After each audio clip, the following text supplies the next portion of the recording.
റൂമിലിരിക്കാൻ നബി തങ്ങൾ പറഞ്ഞു, ലാ തുഹ്ദിഥ, ഞാൻ വരുന്നുണ്ട് കേട്ടോ. അമ്മോശനാണ് ഈ വരുന്നത്. അമ്മോശൻ 2ാം നമ്പറും പെണ്ണിന്റെ ആണിന്റെ പുറക്കാരൊക്കെ ഒരു വല്ല ഹൈ ക്വാളിറ്റി അങ്ങനെയൊന്നും ഇല്ലടോ. അതൊക്കെ നമ്മളുണ്ടാക്കിയ ഏർപ്പാടാ. അവര് മനുഷ്യരല്ലേ. ഒരു മോളുണ്ടെന്ന് വിചാരിച്ചാൽ അവർക്ക് എങ്ങനെ ഇൻഫീരിയർ ആവുക, നീ എങ്ങനെ സുപ്പീരിയർ ആവുക? പെണ്ണിന്റെ വാപ്പയാണ്, അഷ്റഫുൽ ഖൽഖ് തങ്ങളാണ് കടന്നു വരുന്നത്. അലി റളിയല്ലാഹു അൻഹുവിനോടും ഫാത്തിമ ബീവിയോടും നിങ്ങളൊന്നും ചെയ്യല്ലേ, ഞാൻ വരുന്നവരെ എന്ന് പറഞ്ഞ് നബി തങ്ങൾ വീട്ടിലേക്ക് കടന്നു വന്നു. ഞങ്ങൾ 2 പേരുടെയും തോളിൽ കൈവച്ചിരുന്നു. നബി തങ്ങളുടെ കാലിന്റെ അടിഭാഗത്തെ തണുപ്പ് ഞങ്ങൾ 2 പേരും അറിഞ്ഞു. നബിയുടെ കാല് എന്റെ കാലിലേക്കും മറുവശം അലി തങ്ങളുടെ കാലിലേക്കും തട്ടുമ്പോൾ കാലിന്റെ തണുപ്പ് ഞങ്ങൾ അറിഞ്ഞു. തോളി കൈവച്ചിരിക്കാൻ. അല്ലാഹുമ്മ, പടച്ചവനെ, ദുആ ചെയ്യുന്നുണ്ട് നബി തങ്ങൾ. ഇതാണ് അവിടെ വേണ്ടത്, ദുആ ചെയ്യുകയാണ്. അല്ലാഹുവേ, ഇന്ന അലിയൻ ലഅഹബ്ബുൻ നാസി ഇലയ്യ. അല്ലാഹുവേ, അലി എനിക്ക് ഏറ്റവും ഇഷ്ടപ്പെട്ടവനാണ്. അല്ലാഹ്, എനിക്ക് ഏറ്റവും ഇഷ്ടപ്പെട്ടവരാണ്. അതുകൊണ്ട് അലിയെ നീ തൃപ്തിപ്പെടണം പടച്ചവനെ. വ ഇന്ന ഫാത്തിമ, ഫാത്തിമ ബീവി എന്റെ മക്കളിൽ എനിക്ക് ഏറ്റവും ഇഷ്ടപ്പെട്ടവളാണ്. അല്ലാഹ്, ഫാത്തിമയെ നീയും ഇഷ്ടപ്പെടണേ. ആദ്യത്തെ ദുആ. അലിയെ, നിങ്ങൾ കൈതരൂ, ഫാത്തിമയുടെ കൈ പിടിച്ചേക്കണം. 2 പേരും കാവൽ ചോദിച്ചേക്കണം, അല്ലാഹുവിനോട് കാവൽ ചോദിച്ചേക്കണം. അതുകൊണ്ട് അലിയെ, നിങ്ങൾ എഴുന്നേറ്റ് നിന്ന് ഫാത്തിമയുടെ തലയിൽ കൈവെക്കൂ, നിങ്ങളുടെ വലത് കൈ. ഞാൻ പറയുന്ന വാക്കുകൾ നിങ്ങൾ ചൊല്ലിയേക്കണം. ഞാൻ ചൊല്ലാം നബിയെ. ഫസ്റ്റ് നൈറ്റ് ആണ് കാണുന്നതേ. കൈവെക്കാൻ വേണ്ടി പറഞ്ഞു തലയിൽ. അല്ലാഹുമ്മ, പടച്ചവനെ, ഇന്നി അസ്അലുക ഖൈറഹാ വ ഖൈറ മാ ജുബിലത് അലൈഹാ. പടച്ചവനെ, ഈ ഫാത്തിമക്ക് എന്തെല്ലാം ഖൈറുകളുണ്ടോ ആ ഖൈറ് നീ എനിക്ക് തരേണമേ. അവരിലൂടെ എന്തെല്ലാം ഖൈറുകൾ വരുമോ ആ ഖൈറുകളും എനിക്ക് തരേണമേ. വഅഊദു ബിക മിൻ ശർരിഹാ വ ശർരി മാ ജുബിലത് അലൈഹാ. അവരിൽ നിന്ന് എന്തെങ്കിലും ഷർറുണ്ടാകുമെങ്കിൽ നീ ഞങ്ങളെ കാക്കണേ. അവർ കാരണമുണ്ടാകുന്ന ഷർറിൽ നിന്നും കാക്കേണമേ. ദുആ ചെയ്തു. എന്താ ഈ ദുആ എന്നറിയോ? ഫാത്തിമ ബീവിയിൽ എന്തെല്ലാം ഖൈറുണ്ടോ അതും, തന്റെ ഭാര്യയിൽ എന്തെല്ലാം ഖൈറുകളുണ്ടോ അതും, ഭാര്യ കാരണമുണ്ടാകുന്ന ഖൈറുകൾ എന്തൊക്കെയുണ്ടോ അതും നീ തരണേ അല്ലാഹ്. പിന്നെ ഇവളിൽ എന്തെങ്കിലും ഷർറുണ്ടെങ്കിൽ, അവൾ എന്നെ നാവിന് ലൈസൻസ് ഇല്ലാത്ത പെണ്ണാണ് ഇവന്റെ ഭാര്യയെങ്കിൽ, പടച്ചവനെ, ഇവരുടെ നാവ് കാരണം എന്റെ കുടുംബത്തിൽ ഞാൻ അനുഭവിക്കേണ്ടി വരുന്ന ദുരിതം അത് വരാതെ കാക്കേണമേ. വശർരി മാ ജുബിലത് അലൈഹാ. ഇവൾ ഫിത്നയും ഫസാദും വരത്തിയിട്ട് എന്റെ കുടുംബം കലക്കുന്ന അവസ്ഥ എന്റെ പെണ്ണിൽ നിന്നുണ്ടാകരുതേ പടച്ചവനെ എന്ന് ചെറുപ്പക്കാരാ നമ്മൾ ദുആ ചെയ്യുമ്പോ അതാണ് ഈ ദുആഇന്റെ അർത്ഥം. ഫാത്തിമ ബീവിയിൽ അങ്ങനെ ഷർറൊന്നുമില്ലല്ലോ. ബിദ്അത്തല്ലേ, ഹബീബിന്റെ നൂറിന്റെ കഷ്ണമല്ലേ ഫാത്തിമ റളിയല്ലാഹു അൻഹാ. പക്ഷേ ദുആ ചെയ്യാൻ പഠിപ്പിച്ചു. എല്ലാ ഭാര്യമാരും ഫാത്തിമ ബീവിയാണോ? അല്ല.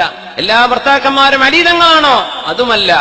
എന്നാ പിന്നെ ദുആ ചെയ്ത് അല്ലാഹുവോട് ചോദിച്ചു വാങ്ങിക്കോളി. ആദ്യത്തെ രാത്രി വസല്ലിയാ മഅൻ റകഅതൈൻ.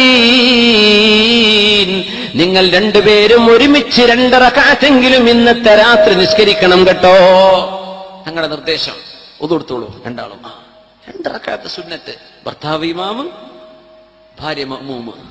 സുന്നത്ത് നിസ്കാരത്തിൽ ഇമാം മഅ്മൂമൊന്നുമില്ല. പക്ഷെ ഒരു ഭാര്യയും ഭർത്താവല്ലേ, നിങ്ങൾ ഇമാമും ജമാഅത്തായിട്ട് നിസ്കരിക്കുക. 2 റകഅത്ത് കഴിഞ്ഞു. പിന്നെ നിങ്ങൾ കുടുംബ ജീവിതം ആരംഭിച്ചോളൂ. നിങ്ങൾ കുടുംബത്തിലേക്ക് കടക്കുന്നത് ഒരു ഭാര്യയെ തന്റെ മണിയറയിലേക്ക് സ്വീകരിച്ചിരുത്തിയാൽ ആദ്യം ചെയ്യേണ്ടത് കള്ളുകുപ്പി പൊട്ടിക്കലാണോ സഹോദര? അവൾക്ക് മോശപ്പെട്ട ഫിലിം കാണിച്ചു കൊടുക്കലാണോ ചെറുപ്പക്കാരാ? അവരുടെ കയ്യിൽ തലവെച്ച് ദുആ ചെയ്യാനല്ലേ അല്ലാഹുവിന്റെ റസൂല് പറഞ്ഞത്. اللهم إني أسألك خيرها وخير ما جبلت عليها وأعوذ بك من شرها وشر ما جبلت عليها. എന്നിട്ട് 2 പേരും വുളു എടുത്ത് 2 റകഅത്ത് നിസ്കരിച്ചാൽ നിങ്ങളുടെ ജീവിതം സന്തോഷമായില്ലേ? ആ മോളിലൂടെയല്ലേ ഹസൻ ഹുസൈൻ എന്ന 2 പൊന്നുമക്കൾ ജനിച്ചത്? ആ മക്കളിലൂടെയല്ലേ ഇന്ന് ലോകത്തുള്ള സർവ്വ തങ്ങന്മാരും സയ്യിദന്മാരും കടന്നു വരുന്നത്? ഈ ഫാത്തിമ ബീവിയുടെ ചോരയിലൂടെയല്ലേ? ഖൈറഹാ വഖൈറ മാ ജുബിലത് അലൈഹാ. ഫാത്തിമ ബീവിയിലൂടെ ഉണ്ടാകാൻ പോകുന്ന ഖൈറും അവരിൽ ഉള്ള ഖൈറും എനിക്ക് തരേണമേ എന്ന് ദുആ ചെയ്ത ആദ്യത്തെ ദുആഇന്റെ ഫലമാണ് ഇന്ന് ലോകത്തുള്ള തങ്ങന്മാർ, സയ്യിദന്മാർ, ഹസൻ ഹുസൈൻ റളിയല്ലാഹു അൻഹുമയുടെ പരമ്പരയിലൂടെ വരുന്നവരല്ലയോ റസൂലിന്റെ മക്കൾ, നബി തങ്ങളുടെ പേരക്കുട്ടികൾ. ആൺമക്കളുടെ വന്നാലേ സാധാരണഗതി പരമ്പര നിലനിൽക്കുള്ളൂ. അള്ളാന്റെ റസൂലിന്റെ വിഷയത്തിൽ ഇത് ബാധകമല്ല. നബിയുടെ പെൺകുട്ടിയാണെങ്കിലും ആൺകുട്ടിയാണെങ്കിലും തങ്ങളുടെ ചോരയാണ് സ്വല്ലല്ലാഹു അലൈഹി വസല്ലം. അല്ലെങ്കിൽ പെൺകുട്ടിയല്ലേ നബിന്റെ മോള്, നബിന്റെ മകന്റെ പരമ്പരയല്ലോ, ചോദ്യം വരൂല.